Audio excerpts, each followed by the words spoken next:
Bekletin.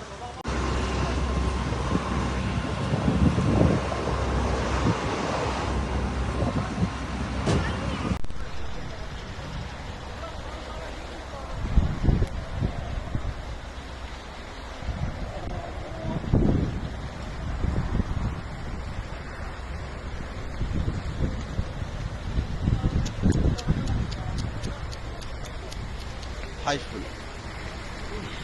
No, pis kulak. Hanımefendi burada itfaiye ekibi çok yetersiz kalıyor. Bize acil itfaiye helikopter. Lütfen petrola sıçramak üzere ateş. Bir zahmet.